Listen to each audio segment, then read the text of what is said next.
Hello again to the show at Bobo Pro. Ni hao, hallo und konnichiwa. Thanks for checking out another of our videos.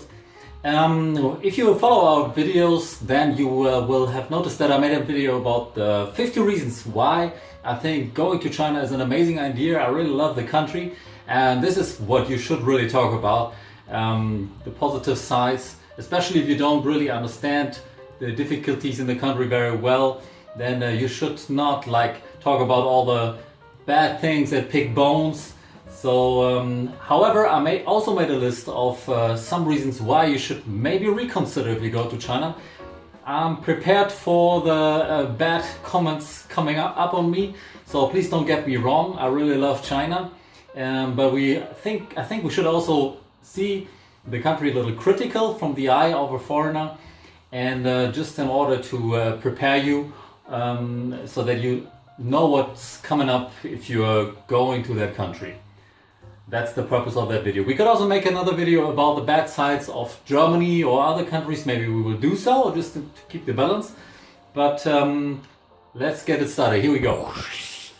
Okay. To me as a German, one really bad reason or one bad thing on China is the low coverage by the health insurance in China. I had a broken knee and it was a long process, a lot of pain in the ass. My knee's kind of broken until today, so the health system, the health insurance was not really satisfactory to me. If you come from another region, maybe it's okay for you. It was not like third world standard, it was quite a decent standard, but to me that was a really big issue when I lived in China. Another reason is the public pension system. You have to share your pension with more than 1 billion people. You can imagine what is left at the end, maybe a Big Mac or something small, but surely not a big pension. Third, the bad air.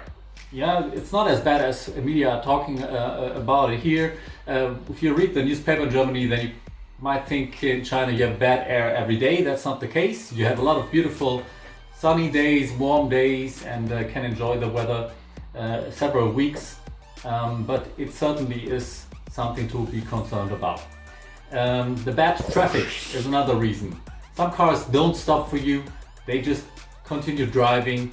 There are 8 tracks on a highway or 8 tracks on a public street in the middle of the city, and there's really some chaos, and the cars can turn right. In Europe they're not supposed to do so at most places. They can turn right even though they have a red light. If you're not used to that, that's quite dangerous. Furthermore, the taxis in China, they don't have a seat belt.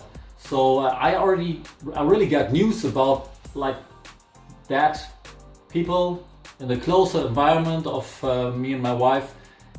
So this is really something I'm really scared about. If I have children, I don't want to put them into a taxi without seatbelt. It's kind of scary, and if you have to use the taxi a lot of times, it's kind of a very important transportation tool in China. It's very hard for foreigners to get a car and to start driving a car. First of all, you need an international driver's license, which is not very hard to get, but then you need to be able to read the Chinese street signs, and you need to apply for getting a car for being able to drive it. So this whole process, I never got really deep into it because I found it very complicated. The next reason, you have quite a low number of public holiday days.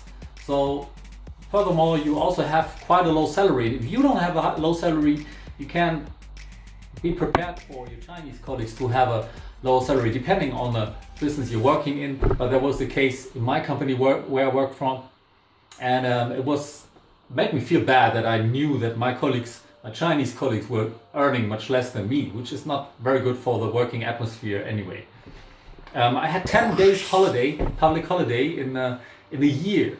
Here in Germany, I have 26 days a year. So that's a huge difference, and for me one of the key reasons why I prefer living in Germany at the moment. So yes, in China, sometimes you don't have any Google or it's very slow. I don't know how's the situation there right now. You can tell me maybe, give me an update. I haven't been to China for quite some time. YouTube and Facebook you cannot access at all in China unless you have a VPN, and then even then it's quite slow.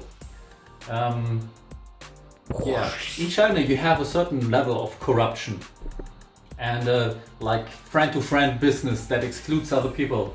This is also very common in many places in the world. In Germany you don't have that to that degree, so for me it's kind of strange, and it's excluding foreigners many times. Although foreigners also have a lot of advantages in China. You can check that out in my other videos about the reasons why you should go to China and what is good about living there. So in China you have like heavy metal in many places where they are building like farming food, and you have antibiotics in the food. You have that everywhere in the world, but in China it's exaggerated. Also the antibiotics used on people in China is over the top, which like causes many multi-resistant bacteria, and this is something to be concerned about. You have the pig flu, bird flu, blah blah, everything. Don't want to get too deep into that.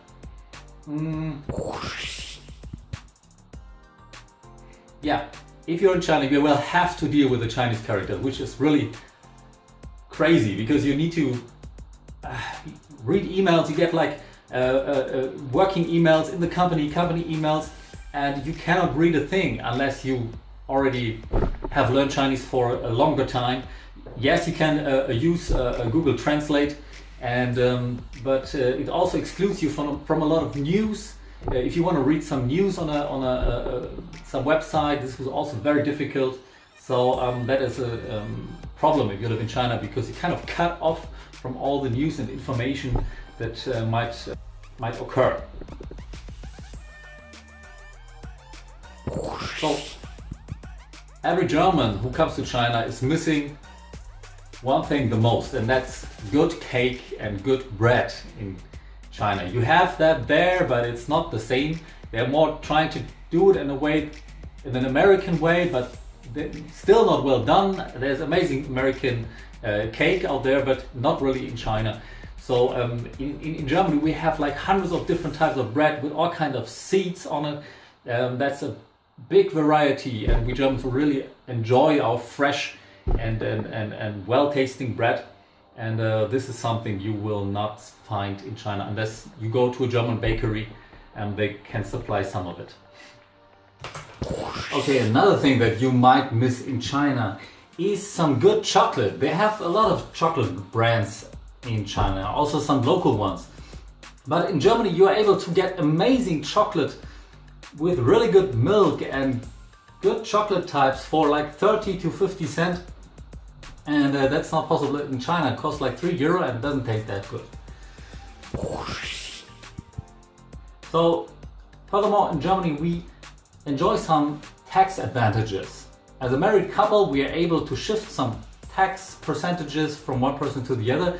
This way we really save about €200 to €300 compared to China. And if you add that up together with a pension and with a health care, then you really need a very high salary to make up all these advantages when you live in China. In Germany you even get some children support money. If you get some children, for every child the parents get about €180 to support their children. This is of course something you don't have in China. There you were not even allowed to get more than one child. That has been loosened a little bit, has become a little better, the one child policy, but it's still not comparable to this regulation in Germany. Okay, in China, when you work there, you will have to go to business dinners and business lunches. This is really crucial for your business. Guangxi, like the connections are considered very important in China, so you cannot just say, oh, I'll have something else to do tonight. You have to go there. And furthermore, you have really a lot of overtime, unpaid overtime. You will be prepared, you will have to be prepared for, like, there's a rising economy and a lot of pressure, and if you don't work overtime they will think you're lazy. In Germany you have to work overtime too, but in most places you get paid for that unless you're on a very high management level. In China the hierarchy is quite strict. You're not allowed to oppose your boss. It's different in South Europe or South America, also to a certain degree in Germany. If you write about something, if you have a good point, you can criticize your boss. Don't do that in China, it's considered rude.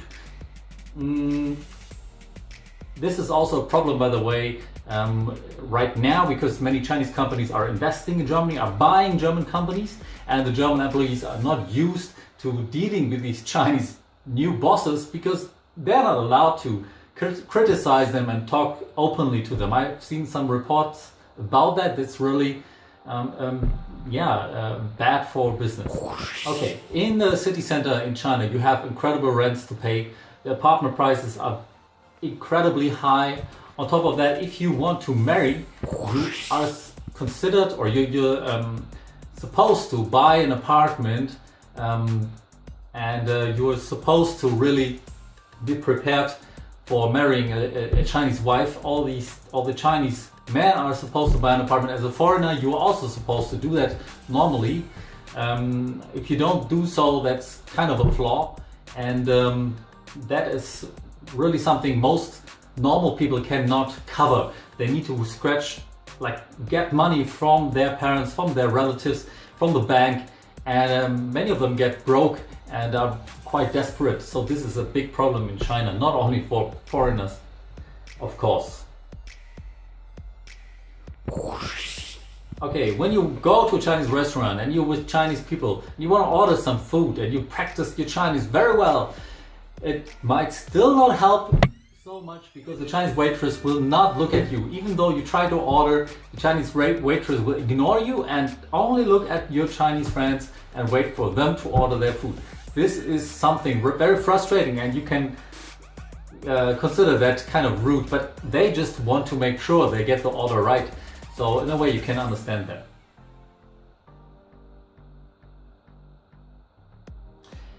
Okay, when you go to China, it's really at the other end of the world compared to Europe or the US, so you have to also consider the time difference. I really had difficulties getting in touch with my friends or with my family here in Germany. In China, there's little football being played. You can go to some colleges and you will find some soccer fields, but it's not very many opportunities to play football. Like you can here in Germany, you have lots of small fields and you can play with young people. But I never played football in China, although I really love that sport. If you work for a company in China, you have sky-high targets. Most of the targets cannot be reached. At least this was the case in my company.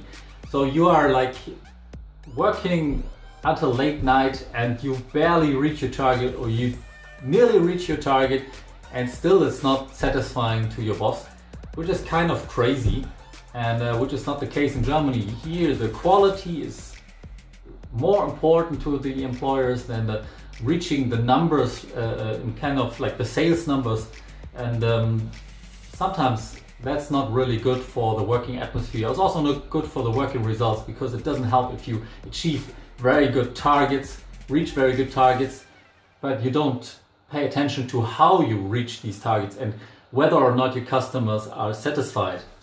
Okay, I'm sure you have seen these pictures of super crowded subways where you really have to press people in to get in there. It is like that at certain subway stations in China, and this is something you will probably never get used to, especially if you depend on the subway to get to work in China.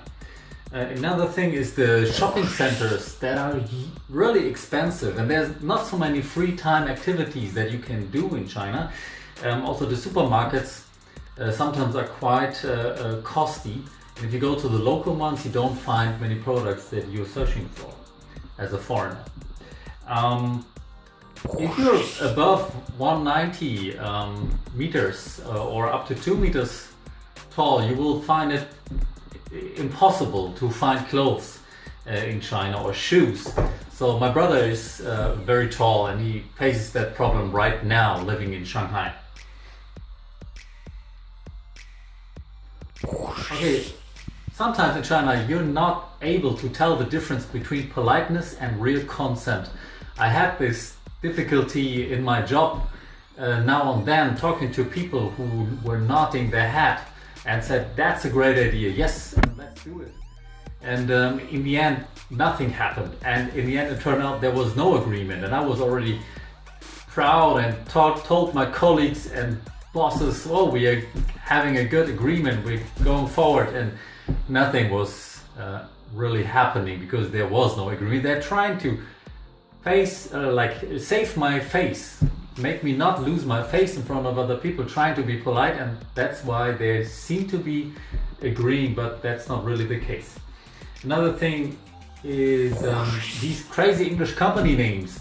So many Chinese companies, they try to express their importance and their size, so they find English names that sound very unprofessional to Westerners, like the Golden Dragon Global Inc. or like the Incredible Fire Flaming Tiger Corporation. Yes, you just Google some companies and you will find these company names, and it's kind of ridiculous and hard to understand for us Westerners. Also, many persons' names are created in the same way. So you have words or names that are not really names, like peach or apple or Coca-Cola or brick or I don't know, tree.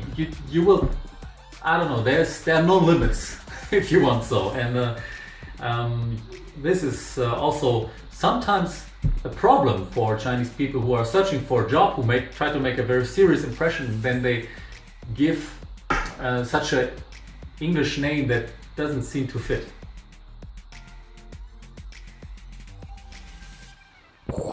So one problem in China is, even if you spend a lot of time there, you stay there many years and you adapt to the culture, they will still not acknowledge you as a Chinese or as a person that is close to Chinese culture. You will always stay an alien. They will always treat you, Chinese people will always treat you extra comfortable, extra with extra amount of attention, and you just stay an alien. That can also be quite annoying if you want to be accepted by the society in China. So here they are, my Chinese, my reasons why you should reconsider maybe to go to China. As I said, I love China. I hope you don't get me wrong.